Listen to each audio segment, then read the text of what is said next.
If you're in the market for an entry-level SUV in the Mercedes-Benz lineup, you may be asking yourself, do I want the GLA or the GLB? Well, I might be able to help with that. Hey, Scott Good Powell. to see you, Brian. He's a salesman here at Smail Motor Cars in Greensburg. Today, we're going to look at the GLA versus the GLB. If you're interested in a Mercedes-Benz vehicle, come check us out. We're online at smailmercedesbenz.com. But let's get into it, Scott. On the left here, we have the GLA in what color? That is in starling blue. Wow, it's beautiful in the sunlight. And of course, we have that night black over there on the GLB, right? That's always a classic color. On the lot, I found them pretty similar initially, but putting them side by side has really differentiated them, I think. They are completely different vehicles, but, Yes. but amazingly similar.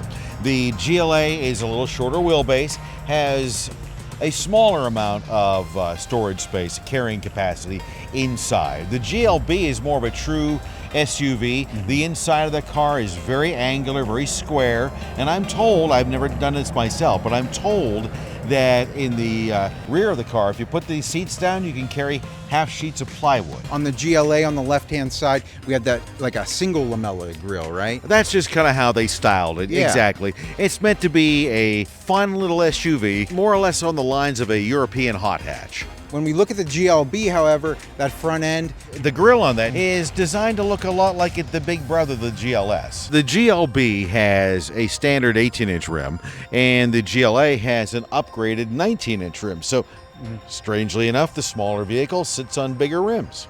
But there's also larger 19s available for the GLB as well. If you look at the profile of the GLA, notice how the A-pillar is raked all the way back, and then the windows come together, giving you the vision of speed, the vision of luxury, the vision of fun. And it all comes together in this nice little point here. And even the rear window is raked in the other direction. The idea is to be fun and fast and luxurious. Now notice the rear quarter of the GLB.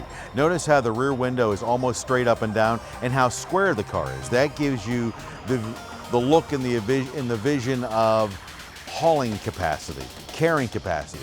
Notice how the lines all the way down the side stay straight until we come to the A-pillar, which is almost at a 45-degree angle. That again gives you that idea of utility, about carrying capacity, that sort of thing. and let's not forget, on top of the vehicle, you have really nice roof rails on the GLB, where you can see the GLA over there, not quite as pronounced. Exactly. So to get into the tailgate here, Scott, I'm just going to press the button and it's going to come up automatically for us. Obviously in the GLA here, you have a lot of room. This creates almost a hatch shelf, so when you do lower the tailgate, it has more of a sedan feel inside. Getting in the back of the GLB, one press of the button, automatic tailgate in this one as well. You have a ton of space in there. But what I'm noticing first is that this is higher. Just a little bit higher, GLA. absolutely. Notice how the doors are flat, how the floor is completely flat. The whole idea, even the opening here, there's no cutouts. The whole idea behind this car is carrying capacity and pushing the walls and the floor to right angles. That gives you more room to carry things.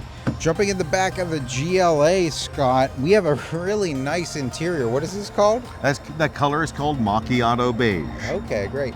Well, I feel like I have a lot of space back here. The seats are hugging me very nicely. And we actually have some charging options. We have two USB-C and a 115-volt two-prong outlet there, and some ventilation and storage capacity. But if we look up, we actually have a panoramic sunroof up here too, right? And plenty of headroom. Yeah, absolutely, you're right. We have that much headroom.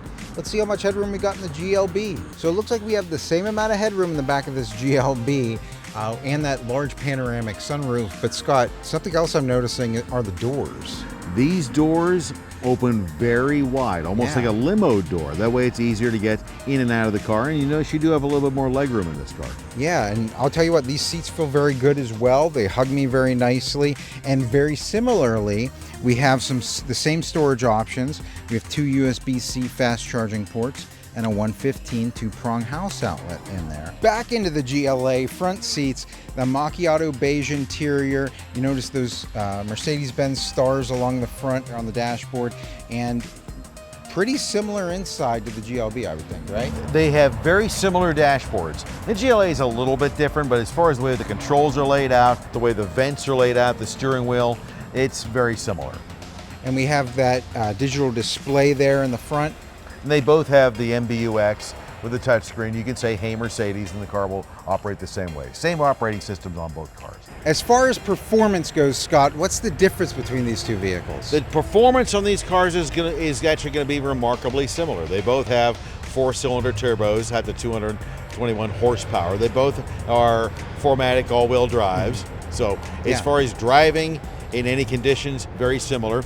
The price point on the GLB is about $1,600 more than the base price of the GLA. So if you're looking for a vehicle with a larger carrying capacity, you might want to check out the GLB compared to the GLA, but otherwise pretty similar, right, Scott? Absolutely. If they have any questions, how can they contact you? We're easy to find. We're right on Route 30 in Greensburg. You can call us at 724-838-1200. And of course, the website, Smail mercedesbenz.com. That's going to do it for us. So until next time, enjoy the ride.